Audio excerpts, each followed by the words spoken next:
رأيت الله في ذا الكون ربا، جميع الكائنات له تحابي.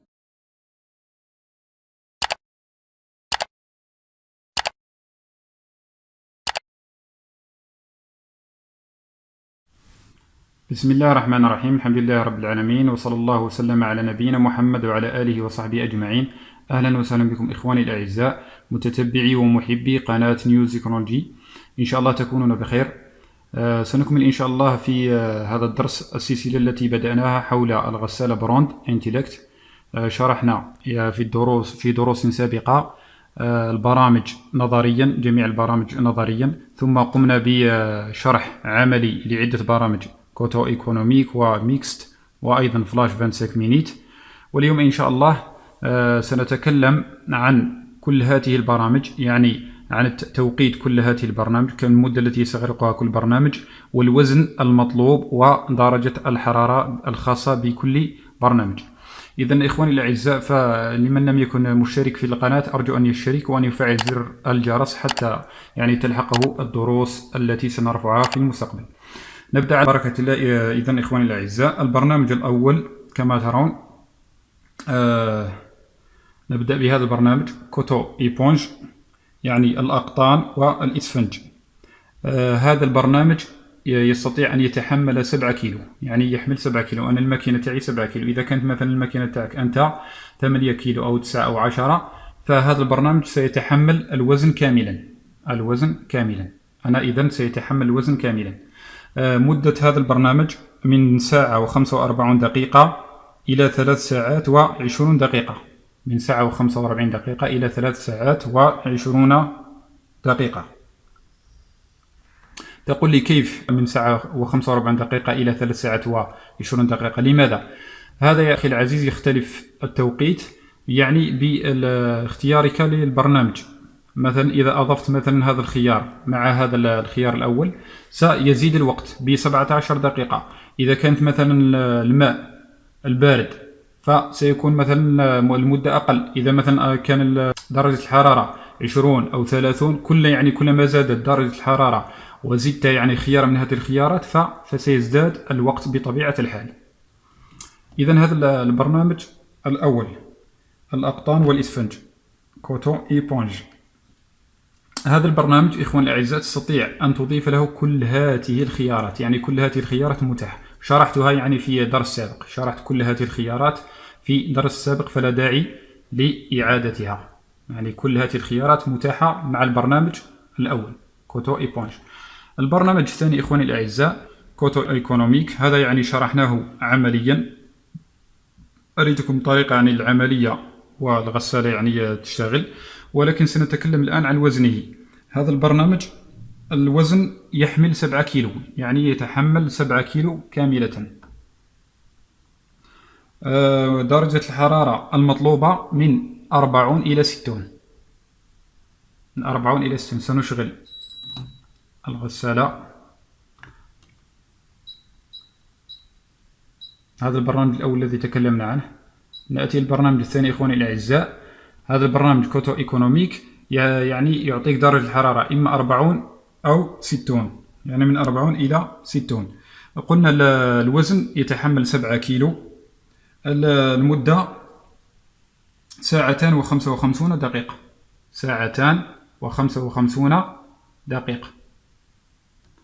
إذن هذا البرنامج الثاني. الخيارات المتاحة مع هذا البرنامج، الخيارات أقصد بهذه الخيارات من هنا، لا يعطيك أي خيار من هذه الخيارات، يعني لا تستطيع أن تستخدم أي خيار من هذه الخيارات، فقط يعطيك خيارين هنا في يعني لاحظوا في هنا في المحرك. يعطيك خيار تعطين الماء، يعني أن تترك الحوض مليء بالماء، توقف الغسالة، يعني تتوقف الغسالة ويبقى الحوض مملوء بالماء يعني إلى وقت آخر، حتى يعني تتمكن من تشغيل الغسالة في وقت آخر، يعني إذا كنت مشغول. أو ستقوم بتصريف المياه دون عصر إذا أردت ألا تعصر هذه الثياب. إذن هذا البرنامج الثاني إخواني الأعزاء. نأتي إلى البرنامج الثالث كوتو إي بري لافاج، يعني الأقطان زائد غسيل أولي. هذا الخيار أيضا يتحمل 7 كيلو، يتحمل 7 كيلو يعني كامل الحمولة، يتحمل كامل الحمولة إخواني الأعزاء. وهذا البرنامج يعطيك خيارات درجة الحرارة من البارد إلى 60 درجة، يعني كل هذه الخيارات متاحة إلى غاية 60. نحن لم ننزل البرنامج، هذا هو البرنامج، يعطيك الخيارات من بارد إلى 60، يعني تختار أي درجة حرارة تريد. إذا قلنا الوزن 7 كيلو، درجة الحرارة من البارد إلى 60، والمدة 2:15 دقيقة إلى 3 ساعات و20 دقيقة. 2:15 دقيقة إلى 3 ساعات و20 دقيقة، هذه هي المدة اللازمة لهذا البرنامج. الخيارات المتاحة مع هذا البرنامج، برنامج الأقطان والغسيل الأولي، يعطيك جميع الخيارات هنا. قلنا هذه الخيارات إخواني الأعزاء إذا أردت أن تعرفها فعد إلى الفيديو السابق، الفيديو الأول الذي شرحنا فيه جميع البرامج مع هذه الخيارات، يعني لن أعيد لأن الفيديو سيطول جدا. إذن هذه هي الخيارات المتاحة فيه. نأتي الآن إلى البرنامج ميكست.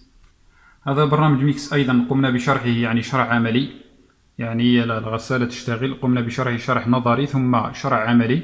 الآن سأعطيكم يعني درجة الحرارة والحمولة التي الخاصة بهذا البرنامج.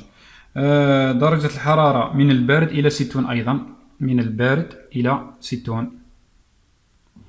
الوزن الذي يتحمله هذا البرنامج 3 كيلو جرام، 3 كيلو جرام فقط، يعني لا تزيد فوق 3 أخي العزيز أو أختي العزيزة.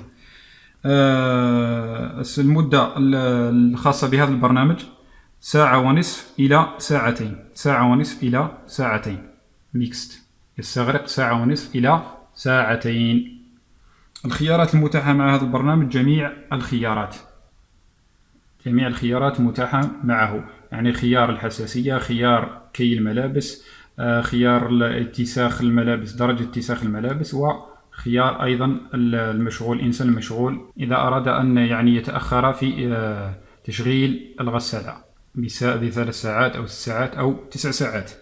إذا هذا البرنامج ميكست. نأتي إلى برنامج ميكست، قلنا يعني تستطيع أن تغسل فيه جميع أنواع الأقمشة. إذا أردت أن تعرف أنواع الأقمشة المتاحة مع كل برنامج فعد إلى الفيديو السابق، قمنا بشرح الأقمشة التي يعني يغسلها كل برنامج، فلا يعني نعيد ونطيل. نأتي إلى البرنامج الثالث، أقمشة صناعية سانتيتيك. هذا البرنامج سننزل إليه من هنا كما ترون، يعطيك خيارات الحرارة من بارد إلى 60، من بارد إلى أيضا 60. الحمولة 3 كيلو جرام، 3 كيلو جرام، يعني لا يحمل كامل الوزن، يحمل 3 كيلو جرام فقط، يعني حتى لا تتعب الماكينة. المدة 1:32 إلى 1:58، 1:32 إلى 1:58 دقيقة، يعني من 1:30 إلى 1 أو 2 من 1:30 إلى 2 تقريبا 2. يختلف، قلنا يعني تختلف هذه المدة يعني باختيارك للبرنامج ودرجة الحرارة. كلما زدت في درجة الحرارة وزدت في أحد هذه الخيارات كلما زاد الوقت، وكلما أنقصت فيكون العكس.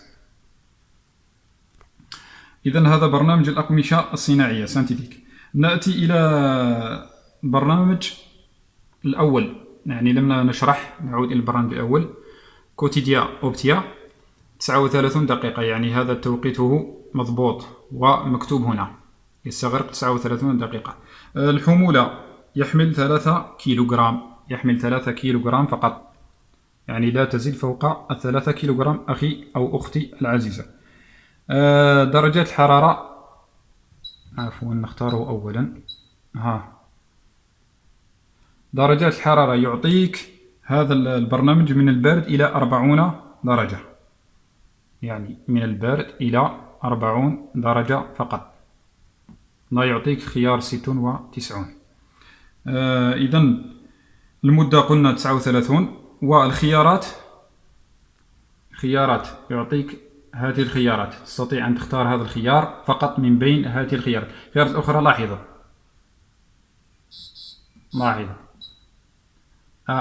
عفوا يعطيك خيار التوقيت، هنا يعطيك خيار التوقيت أيضا.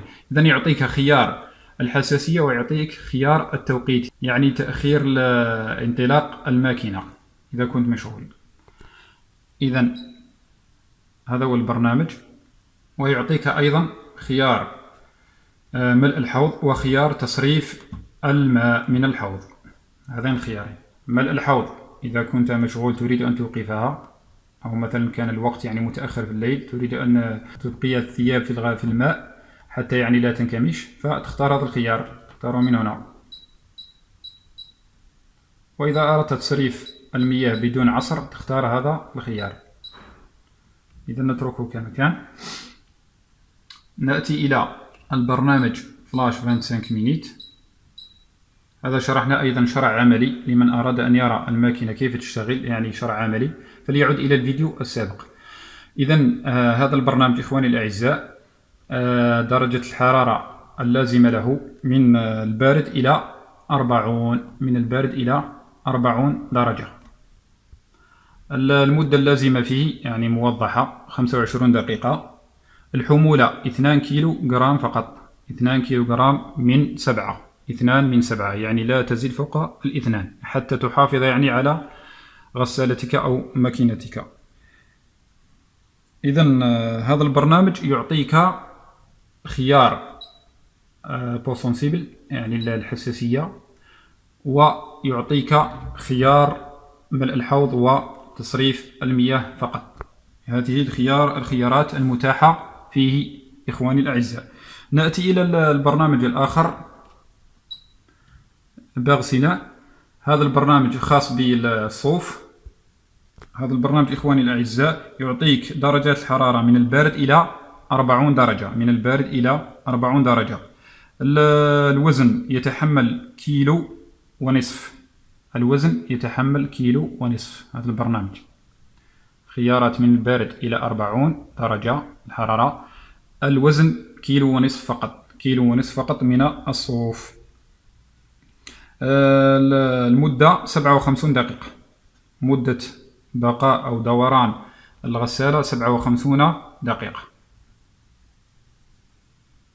الخيارات المتاحة أيضا خيار بوسونسيبل وخيار ملء الحوض وتفريغ الحوض من الماء. نأتي الآن إلى البرنامج الخاص، البرنامج الأخير هنا غينساج إسوغاج. كما ترون هنا يعني الشطف والعصر، يعني تشلل وتعصر. هذا البرنامج إخواني الأعزاء يعني كما ترون فقط في البارد، يعطيك الخيار البارد فقط. إذا ضغطت هنا لأختار درجة حرارة أخرى لا يعطيك، لاحظ. إذا الشطف والعصر يعطيك البارد فقط. الحمولة يعني يحتمل 7 كيلو، يحتمل 7 كيلو كاملة. إذا قلنا يحتمل 7 كيلو، وأيضا أي يعني حمولة أخرى. إذا كان مثلا عندك كيلو ونصف، 2 كيلو، 3 كيلو، فتستطيع أن تضعه في هذا الخيار، خيار الشفط والعصر.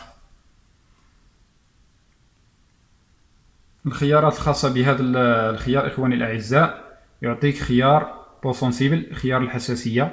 بمجرد اختيارك له مباشرة تشتعل هذه كما ترون هذا الاختيار بوسونسيبل، خيار الحساسية.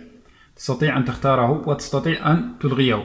إذا اخترته إخواني الأعزاء هذا مدته 45 أو 25 دقيقة، عفوا 25 دقيقة. مدة هذا البرنامج 25 دقيقة.